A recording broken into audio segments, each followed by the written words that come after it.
নতুনপাৰা model academy হয়। ইয়াৰ পৰা মানে আমি জাৰ্নিত গৈছোঁ। কমচে কম 100জন ল'ৰা ছোৱালী হ'ব। প্ৰত্যেক পাৰজনৰ পৰা 600 টকাকৈ ফিজ লৈছে।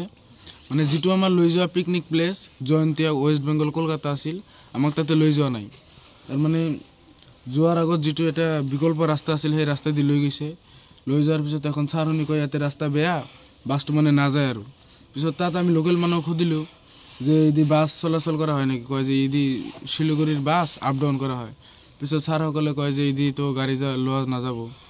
পিছত আমি ক'লোঁ যে নহয় ছাৰ, ইদি লোকেল মানুহ কৈ আছে বাছ বোলে আপ ডাউন কৰে, ডাঙৰ গাড়ী চাড়ী আপ ডাউন কৰে। পিছত ছাৰ আমাক কয় যে তহঁতৰ বাপৰ বাছ নেকি? এনেকৈ বেয়া বিহেভ কৰি তাৰপিছত ঘূৰাই লৈ আহিছে। তাৰ পৰা ঘূৰাই লৈ আহিছে। ঘূৰাই লৈ অহাৰ পিছত এখনতো আমাৰ ভোক লাগিছে, 2টা 2:30 বাজি গ'ল। পিছত আমি নিজৰ পইচা দি হোটেলত খালোঁ, নিৰামিষ ভাত খালোঁ। পিছত সিহঁতে ৰান্ধা বাঢ়া কৰি বেলেগ হোটেলত খাল। আমাক একবাৰ সোধাও নাই যে তহঁতে খাবি না নাই। সেনেকৈ আমাক থৈ সিহঁতে খাই সেনা যখন আমি আহিলোঁ, ৰাস্তাত বহুত কেঁচাল টেচাল হৈছে। আমি স্কুলত তাতে উপস্থিত হোৱাৰ পিছত কমচে কম আৰু 20জনমান সৰু ল'ৰা ছোৱালী আছিল। সিহঁতে ভোকত কান্দি ঘৰত গুচি গ'ল। এতিয়া আমি আছোঁ। ছাৰক ক'লোঁ যে ছাৰ এনে তেনেহ'লে পৰিস্থিতি হ'ল, আমাৰ পইচাখিনি ঘূৰাই দিব লাগে। পিছত ছাৰে কয় যে পইচা কিহৰ পইচা, হেন তেন আৰু এইবিলাক কথা কয় যে তহঁতৰ মা দেউতাকে এনেকুৱা বিহেভ কৰাৰ শিক্ষা দিছে নেকি?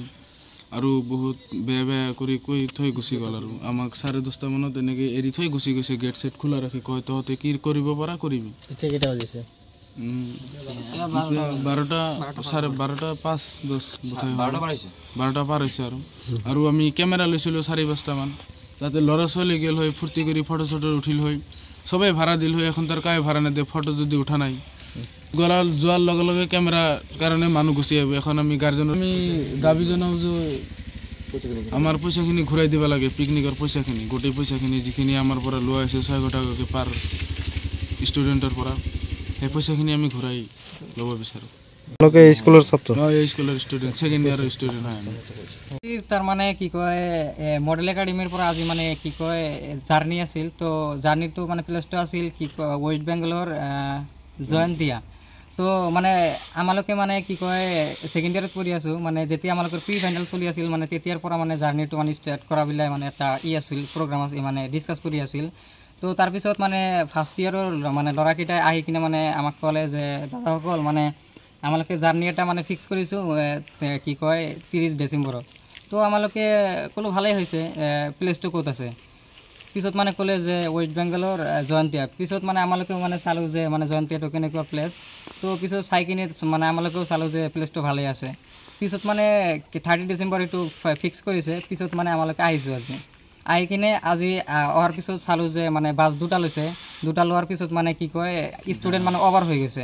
মানে যোৱাৰ সময়ত মানে বহুত মানে দিগদাৰ কৰি গৈছোঁ। তো আৰু যিটো মানে ফাৰ্ষ্ট যিটো ব্ৰেকফাষ্ট আছিল, মানে যিটো টাইম মতন ব্ৰেকফাষ্ট হয়, তো সেইটো টাইম নকোৱা বহুত মানে পিছত মানে আমালোকক হেৰি কৰাইছিল। তো কৰাৰ পিছত মানে তাৰ পৰা মানে বহুত আৰু ল'ৰা ছোৱালী আছিল, আমাৰ সৰু ল'ৰা ছোৱালী আছিল। মানে ইয়াত উপস্থিত হোৱাৰ পিছত মানে কান্দি মানে ঘৰলৈ গৈছে। কি কয় 600 টকা লৈছে। পিছত মানে কি কয় যাৰ মানে কি কয় পইচা দি মানে খোৱাৰ পিছত তো অহাৰ পিছত মানে মডেলত মানে সকলোৱে মানে বাছটো হেৰি কৰিলে, মানে ৰখাৰ পিছত আমালোকে মানে যিকেইজন আছিলোঁ মানে আমালোকে মানে যিটো মানে হাৰাশাস্তি কৰিলে। পিছত আহি কিনে মানে ক'লোঁ যে ছাৰ মানে এনেকুৱা আমালোকৰ লগত বিহেভ কৰিলে, তো মানে আমালোকৰ পইচাখিনি ঘূৰাই দিয়ক। আৰু লগতে মানে কেমেৰা লৈছিলোঁ 4-5টামান। তো 4-5টা মানে এটা মানে 800 মানে ভাড়া লৈছে। তো পইচা দিয়া হোৱা নাই, মানে যেতিয়া মানে উভতাই দিম তেতিয়া মানে ভাড়াখিনি দিম। তো এতিয়া মানে ফোন কৰি আছে যে মানে ভাড়া দিব লাগে। আৰু ল'ৰা ছোৱালী মানে ফটো উঠিব পৰা নাই, তেতিয়ালৈকে মানে ভাড়া দিব নেকি? তো দিয়া নাই। এতিয়া মানে কেনেকৈ ঘৰত যাম মানে এতিয়া বুজি পোৱা নাই। তো ভাড়াও দিব লাগে।